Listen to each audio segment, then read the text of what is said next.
Gift is a world where glittering blue crystals known as giftium are buried deep underground. A young boy named Sogo Amaki is mining for minerals in a ruined mine when a bright light hits him. Whatever it was, it seems he has gotten the giftium crystal he wanted. He is so happy that he rides back like crazy home to analyze. True enough, it is the real deal. For a moment, he thought he hallucinated something because it looked like a girl smacked into him during the bright light collision. After he returns from buying his bread lunch from V, some inner burst of power makes him collide with Kalon. Before he knows it, he becomes her accomplice in running away from Roman and his butler, Automato, in a high-speed chase. It seems Roman wants her to try out a wedding dress, as their parents have arranged for their marriage. Kalon is against all that. Roman went overboard in trying to take them out, and they accidentally bumped them down deep in the ruins of a mine. They end up safe, and they wander deep into the ruins of a mine and discover an underground lake. Suddenly, the water recedes to reveal a huge giftium pillar. Curious, they head up close. Sogo's giftium reacts with it, and the pillar breaks. An unconscious girl falls into his arms, and then a military mecha unit storms in with orders to retrieve the girl. As they are helplessly cornered, Sogo glows a mark on his arm, and a giant bipedal armor mecha shows up to fight off the menace. The bipedal armor protects the three from the military robots, and the final attack punch destroys the mecha. However, the mecha seems to target Sogo and Kalon. Before that can happen, the military's Captain Gus Stewart joins in the fun to beat up the behemoth. Sogo and Kalon take this chance to run, but each time the mecha tries to go after them, only to be stopped by Gus. The floor gives way under too much underground battle. Just when the kids are about to be doomed, the mecha conveniently saves them before disappearing. Conveniently, Roman and Otto found them and headed to the exit before the place collapsed. Sogo and friends manage to escape their predicament in the cave and make it back home in one piece. They are discussing about Lima and whether the military is somewhat involved. Dumont, the cafe owner and Sogo's caretaker, gives them some desserts to freshen up.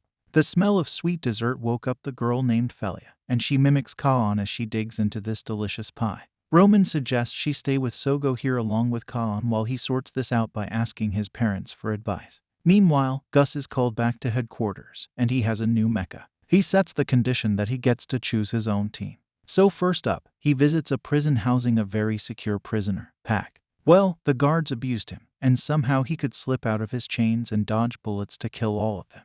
Gus praises his skills, and Pac is happy to be reunited with him. When Sogo tries to dissect a strange stone, it turns into a strange bug as it tells him off. He tries to change into its actual form, but is unable to. He is surprised to see the crest on Sogo's hand. The next morning, Felia is learning words and things fast. When she tries using her telekinesis power to move things, the bug tells her not to use it recklessly. She suddenly quits using it, and when the curry is going to fall on Sogo, the crest works up, and the bug turns into that huge mecha named Mura. Mura stole Sogo's breakfast but paid the price by falling into the curry, pissing Dumont. There's no use bumming at the cafe, so they head down to town to have fun. We learn from Mura that Felia is some being that controls this planet and sustains its nature and life to ensure the planet's prosperity. Mura is her guardian to keep her powers in check. But nobody is listening to all that when they're having fun. Felia was so happy that she accidentally dropped her cake. She uses her power, but once again Mura warns her, and when it stops, it comes crashing down on some guy's face. Little do they know, this psycho guy, Alfred McKellen, has seen her wonderful power and will now display his own show for her. He starts off by hacking all the electronics in town to go haywire, causing lots of accidents. This guy is also a sadist, as he initiates a few near mishaps near Felia to see her terrified expression. When he hacks a construction mecha to go after her, Sogo becomes the bait to lure it away from them. The girls hide in a cable car, but Alfred has spotted them and takes control of it. Even creepier, he materializes a creepy avatar to talk to Felia, making him sound like a lolicon. Mura can't do anything because she can't transform if the crest isn't nearby. Once Sogo gets rid of the mecha, Alfred hacks another one to shake things up. As Sogo is now nearby, Mura is able to turn into her mecha form and fight. Heavy mecha fighting on a tight wire rope is not a good idea because the wire snaps, and the cable car is falling. Felia uses her power for a soft landing. The day doesn't end badly because Felia gets to see more of those cat pigeons. The backlash of the cable wire almost hits where Alfred is, and he's got a portion of his hair shaved off. Later, Alfred is confronted by Gus, who wants him on his team. Felia is helping out as a waitress, and everybody is impressed with her magic show except Mura. When Dumont hears the typhoon is coming, he panics greatly and initiates extreme measures to protect his cafe. He explains the fearsome typhoon he once experienced. The rest help out to fix the roof, but Felia seems to be playing around and misusing her power, which includes turning the entire garden into dancing vegetables. Roman arrives to offer his help as he initiates his mecha. Since he doesn't know how to pilot it, he is going to crash into the girls. Salgo's crest activates Mura and turns her into a giant mecha to block and protect them. However, he loses his balance and crashes into the cafe. Luckily, they finished in time, and everyone was treated to a barbecue party. The next day, Sogo and Kaon have to go to school, and this makes Felia upset because she wants to party with them. She almost burst her power, if not for Mura suppressing it. When Dumont leaves to check on V, he lets Felia look after the cafe. It'll be okay since the shop will be closed. Too bad Gus and his team arrived to kidnap Felia because Alfred tracked her position by hacking the city's CCTVs. Mura is trying to stop them but is smashed to pieces. Sogo sensed something was wrong and hurried back to the cafe. He is shocked to see the cafe in a mess. Just in time, Mura informs Felia that she is in trouble. Alfred tries to feed his princess, but since she keeps calling Sogo's name, he gets riled up and vows she'll never see that pipsqueak again. Mura is able to trace where Felia is thanks to her necklace, so Sogo plays catch-up with Gus moving fortress making its way through the abandoned mines. When Sogo is detected, Pac starts firing at him, which causes his bike to explode. Then Mura transformed for some mecha action time. This means Gus is going down to settle their score. But after all that punching, Mura gives him the slip, and Gus is left frustrated with their unfinished business again. Sogo tries to sneak in, but Pac and his men are waiting for him. He is beaten up and locked in a room. But thanks to Mura sneaking via the vent, she cuts open the door for Sogo as they go find Felia. Felia expects Sogo to open the door, but it's Pac instead. He brings her to the top, where he's supposed to hand over, but because of the bad weather, it's been delayed. With Sogo confronting him, Pac threatens to kill Felia. As Mura uses his web to snatch his knife away, a little struggle ensues, and Pac punches Felia in the face. She falls off, but just in time. Mura transforms into mecha again, but this time his appearance is different. Gus, who has just returned to the bridge, sees the mecha again. Now he has to go back to fight it and wants to settle it. From punches to laser beams, Gus loses when Mura unleashes a flurry of beams to immobilize him. Sogo has been watching the fight the entire time, because it was enough for Pac to return in his own mecha to kill him. As Pac is about to kill him, Felia sees this and bursts into emotion, moving the bright purple ball into them as she picks him up to save Sogo and bring him to a safe place. Now she is in her grown-up version. No wonder Sogo can't recognize her. The group is discussing Felia's dreams of a red castle and a shining ring. Mura thinks it is the altar of the abyss. Its fountain is believed to contain lots of giftium and replenish her powers. Because Roman and Otto are against them, they got tied up, so Sogo borrowed their car for the ride. During the journey, they stumble upon a wedding procession, and with Kaon flustering about that wedding disaster, they almost crash into them. Since a flower boy was hurt and traditions cannot be broken, Sogo has to replace him. There is also a tradition that if the flower boy and flower girl are close, chances are they might get married. Kaon thought she would shoulder the responsibility, but Sogo asked Felia instead. During the midst of the wedding preparations, a group of military guys led by Vincent crashed the ceremony to capture Felia as ordered. Kaon could even beat some of them, take Felia and escape. While hiding in the shed, Felia suddenly says, "I love you" to Kaon. Felia was trying to understand and put to use what she had just learned about love from the bridesmaids. Kaon apologizes to her and also says she loves her. However, thanks to the mecha guy for interrupting and capturing Felia. When they are about to kill Kaon, thankfully, here comes Roman with his mecha. His clumsiness frees Felia, and Vincent meets his match when Mura uses her lasers to incapacitate the troop. With the villagers throwing stones now, they are forced to retreat. The bride and groom are so happy and beautiful together. Sogo and Felia look similar like that. It just breaks Kaon's heart to see this.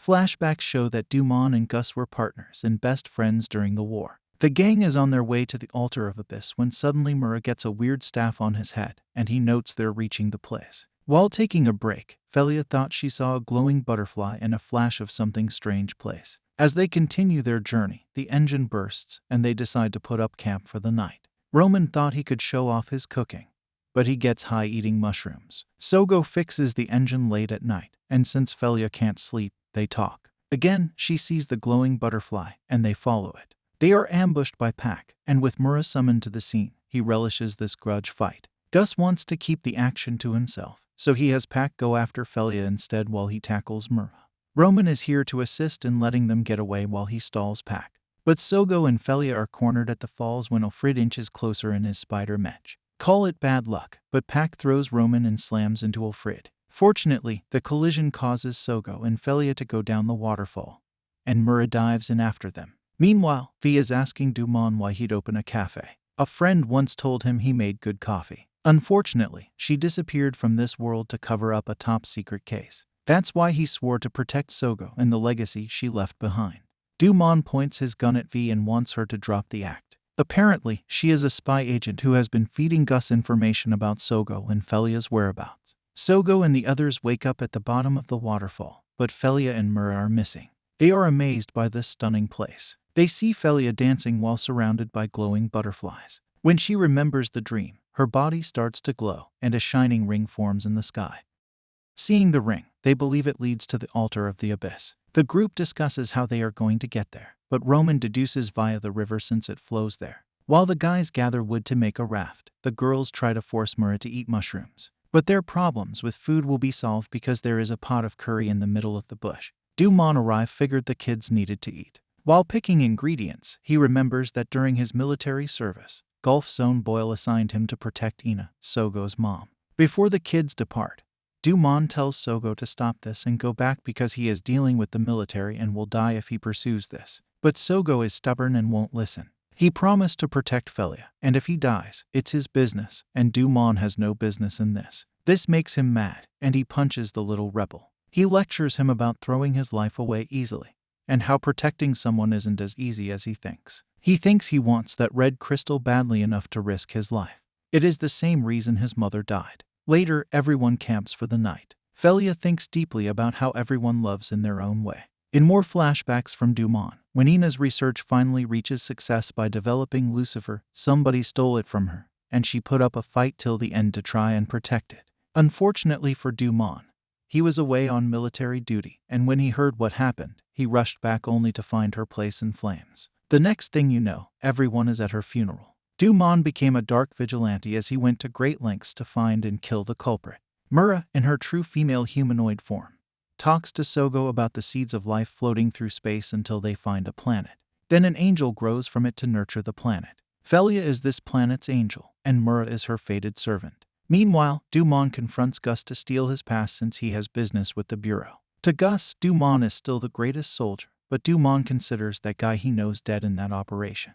Gus won't accept this nonsense and screams something about fighting his own war. Deep in the night, Sogo, Felia, and Mura decide to leave for the ring while leaving their sleeping friends behind. A little flashback tells us that as Ina's friend, he took him in when he had nowhere to go. Naturally, Sogo was sad over his mom's death. He didn't want to eat his favorite curry made by him and wanted his mom's. Dumont worked hard to replicate Ina's cooking, but it was still like day and night. Kalan and the rest continue to go after Sogo instead of going back. Dumont tries to enter the Bureau using Gus' card, but since it is already blocked, he has no choice but to kill all the guards. However, he gets shot in the gut by one of the guards still alive. Too bad Zone Boyle isn't around, so he leaves a message to his secretary, Lillian, for him to meet at the memorial. Sogo is under attack by Dudley's forces, and Mura transforms to fight them and buy time for the rest to move ahead. Once again, Gus enters the battle, but this time he is furiously looking for Dumont and blaming him for retiring before him. Gus blasts Mura away with his super cannon, and Pac grabs Felia hostage. Gus is willing to free Felia in exchange for Dumont. He accuses Sogo of being the cause of his mentor's downfall from a razor-sharp knife to a dull one. Sogo objects, saying Dumont only changed for the better. He didn't get any weaker. Gus is annoyed by this attempt to shoot Sogo, but he is interrupted by Roman, and throwing a smoke screen causes some confusion. Alfred panics when he can't see Felia, and he bumps into Pac as he drops Felia. Kalon arrived just in time to catch her. Sogo then goes to Mura and revives him by piloting her. Gus immediately attacked him, but Sogo is piloting Mura, the super fast and super powerful. Sogo delivers a powerful blast to Gus, destroying his mecha. He could have died had Pac not rescued him. Dumont is talking at Ina's grave about Sogo's growth. They had their first fight, and he hates it because he loves that kid. To his surprise, he sees Ina before him. He goes to hug her, but gets stabbed. Turns out to be Lillian in disguise. The group reaches the ring light, and they begin walking the stairs with weird floating stones. Felia thinks she is sick since each time she touches Sogo, she starts to feel hot. Felia assures her that this isn't any kind of sickness. Somehow V free herself, and to her horror, she saw Dumont in his own pool of blood. She relays this information to Gus, and he becomes crazy. While resting for the night, Roman tells Colin the big news that he is breaking up their engagement.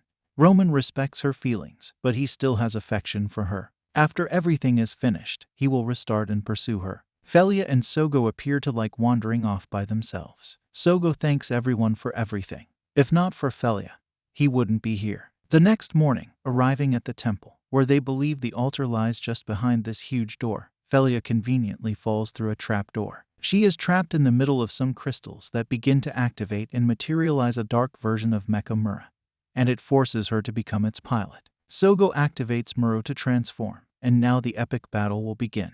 We see the mecha action with Dark Mura versus White Mura. The two fight each other with their speed and their powerful blast. When Mura takes a big hit and is causing Sogo lots of pain, Felia pleads for Dark Mura to save his life, and she will do anything. And because all it wants is her, she tells Sogo not to follow her anymore. Just like that, this kid falls into shock and depression while Felia is flown away. He tries to ask Mura, but he doesn't know a thing. Otto receives a call from V to tell Dumont that he is dead. After hearing the news, everyone became depressed, and Sogo blames himself for being naive. Roman is going to shake him to his senses if this is how far his resolve goes. Surprisingly, it is Kalon who slaps him. She is calling him pathetic because the childhood friend she knew is the embodiment of justice. She's going to save Felia, and Sogo is determined to do just that. The party sets out on a mission to save Felia. Meanwhile, Felia is having tea with Zomboil. Felia asks him why she brought him to this place. He answers that the humans need her here, and he is ashamed that he will destroy her. Sogo and Mura are attacking the Bureau, but they manage to breach through the force field with their pure might. But upon entering, Mura loses power. She then takes on the form of a humanoid girl, and no wonder Mura herself is shocked. Since dumb guards and mecha guards are hindering their progress, this is where V steals the limelight to keep those goons away and let the kids move forward. I love the way she hides her guns in the bread and her grenades in the melon bread. And while she is firing away, she can still reminisce about her atonement for Dumont and Sogo. Zomboil considers Felia a tainted stone because she has taken on human form and obtained unnecessary feeling. Therefore, with this device, he is going to turn her back into her true and ultimate form, Lucifer, and help prosper this planet further. Sogo and Mura are surrounded by more guards. However, Gus jumps in, seeking revenge, but he is here not to fight Sogo and helps him instead. He is going to find Dumont's killer based on Alfred's intelligence. When Zomboil learns Sogo is the attacker, he wants him to be treated properly since he is Ina's son. However, Lillian stabs the old geezer. Lillian will kill Sogo so that Felia will fall into despair. Losing hope means Lucifer will be completely purified, and thus she will unleash her true power. While Mura fights Lillian, Sogo climbs up to save Felia. He tried to use a pipe to stop it, but he could not even scratch this giant machine. Lillian transforms into a Dark Mura. Just in time, Roman and the others destroy the force field generator, allowing Mura to transform into her mecha form and protect Sogo from the Dark Mura. Felia is reunited with Sogo. He says everybody has died, and they are the only ones left. He wants her to come and live with him in a new world. Because Sogo is saying that her special power is needed to go to that planet, there must be some kind of trigger. Before you know it, Sogo turns into some sort of Hulk but is ultimately smashed by the real Sogo and Mura. The battle is still raging outside, but Mura manages to break through Dark Mura's core and rip Felia out. Dark Mura turns into a trilobite. The happy reunion is short-lived when some godlike voice realizes Sogo's crest, and that he is the one who wields the true power. So once again, Dark Mura materializes, but this time absorbing Sogo inside, and it flies off. In the meantime, another planet is going to crash into this one, causing great turbulence. Felia uses his power to power up Mura to catch up to Dark Mura. It's time for a little history lesson to understand and sympathize with the circumstances. It seems Dark Mura is a fallen angel, and his master was killed by the people of planet Earth. The planet is overpopulated. They killed themselves along with their master. Dark Mura has been lonely ever since, and seeing this planet filled with life made him jealous. After all those years of waiting, he must have grown crazier and weaker, so he decided it would be a good idea to establish his new perfect world by crashing a lifeless rock into one that was packed with giftium. Felia fails to beat him, so she is resorting to praying to the Big Father. Didn't work either. She regrets coming here and ruining all these lives, but Mura tells her that had she not, she would not have given life to this planet in the first place. And with this renewed determination, she crashes into the dark Mura. A calm scene as we see Felia and Sogo reunite. Sogo doesn't want her to go, but she assures him they'll always be together and she'll be watching him. And for her last word for him. 大好き。そうご。 In the aftermath, the planet is still there, and everything is just decimated. Everybody lives, including Sogo. The little giftium in his hands must be Felia, telling her that he loves her too. Many years in the future, Roman and Kaon are married and have a lovely family. Thus continues Dumon's cafe, and Pac is since his mug is on some poster. Alfred is some big corporate bigwig, while V lives the farm life, milking cows. Otto is a renowned spaceman, and finally, Sogo is a professor but prefers to spend most of his time outside looking for crystals. A picture of Felia on his table to remind him of the good old days. The anime ends here. Thank you for watching till the end, and please don't forget to subscribe.